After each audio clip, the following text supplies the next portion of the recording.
The single most important thing you can do as a public speaker to improve your skills is practice. I talk about this in almost every single one of my videos, the importance of practicing.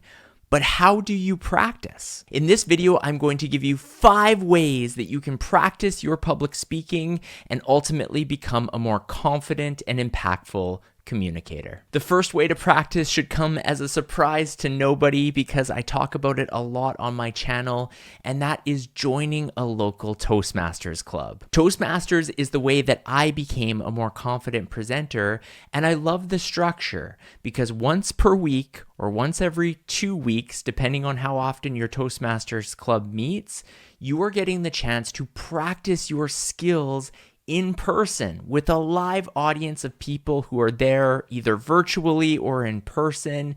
And it is such a powerful thing to have the repetition of presenting in front of a group of people, because when that becomes a regular part of your life, all of a sudden this idea of public speaking becomes a little bit less scary. Another thing that is so great about the Toastmasters program is that you get real-time evaluations and feedback. So every role within the Toastmasters club is evaluated. Therefore, you are going to hear how you did, whether you took on the grammarian role or the timer role, or if you gave a full speech, you are going to get that feedback in real time. If you're looking for a Toastmasters club in your area, you can go to the Toastmasters International website, click on Find a Club Near You, and search out to see if this is an option. The second way you can practice public speaking is something that just landed on my radar and I'm so excited about. Speeko gives you various ways, even through the free version, to practice public speaking. Things like presentation mode, meeting mode, practice an interview, and even random prompts, which is similar to the Toastmasters table topic section where you're practicing impromptu speaking. Speeko has a lot of different features, including a toggle on whether you can get real-time feedback or not.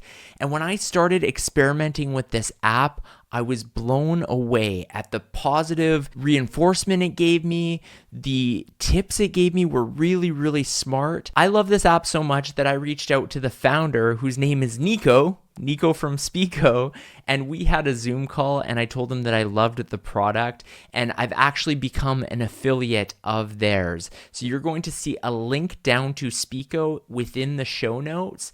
Now, please know, there are paid versions of this app, but there are a lot of tools you can use for absolutely free. So please, if you don't have the budget to do the paid version of Speeko, just utilize some of the free resources that are included within the app, because next to Toastmasters, it is one of the best ways I have found to practice public speaking. The third way you can practice public speaking is by recording yourself on a camera or on your phone. Oftentimes, we don't realize habits that we may have when we speak or practicing a speech until we actually see it with our own eyes, and this can include using filler words.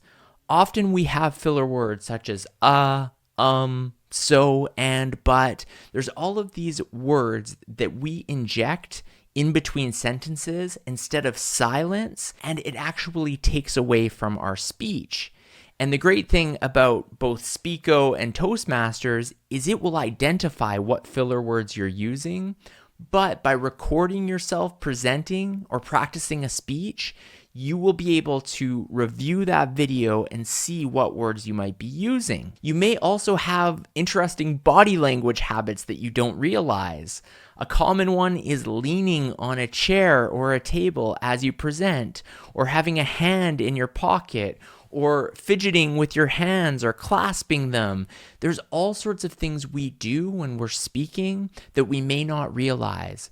Therefore, if you don't have access to Toastmasters or you don't download the Speeko app, I believe the next best thing you can do is record yourself and watch that footage back. The fourth way to practice public speaking is by encouraging a family member or a friend to watch you and then give you feedback afterwards. Now, one important piece here is that I think it's important for the family member or friend to be given some specific direction.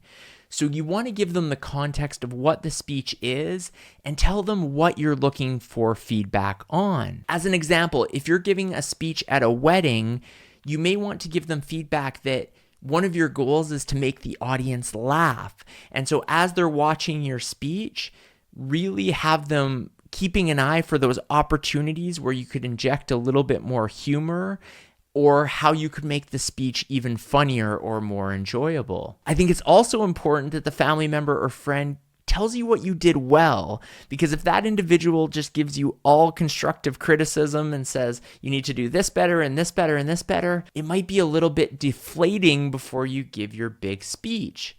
And on the other side, maybe it's a really loving family member or friend who doesn't want to say anything negative and they say, that was the best speech in the world. Well, it's nice to also know how you can make it better, and you don't want to have that false sense of confidence if there's actually a lot of room for improvement. So tell them that you want to know both what you did well, but also specific ways you could improve the speech. The final way to practice public speaking, and this may not be specifically related to your speech, but is to truly take advantage of speaking opportunities we have in everyday life. Maybe you're at a work meeting and your boss asks you to give you a review of some of the things you've been working on the past month. That is a speaking opportunity. You have an audience. It's other coworkers or maybe clients. However, you still have this opportunity to practice all of the skills that are important with public speaking. Things like body language, eye contact, whether that's in-person eye contact or eye contact with the camera if you're giving a presentation virtually. But don't discount the small speaking opportunities in life. These are all really good chances to work on our skills and improve overall. And the more we do so, that's going to help us in the future when we're giving the bigger speeches, because we're constantly working on improving our presentation skills. I hope these 5 tips have been helpful, but as a perhaps bonus tip, I will say that visualization is really important. One of the ways I often practice before I give a speech is anywhere in my house. Maybe there's an empty room where no one else is, and I visualize. I try to imagine the setup of the room or whatever the situation will look like where I'm giving a presentation, and I truly visualize people standing there watching me, and I give the presentation just as I would on the day that I'm actually going to deliver it.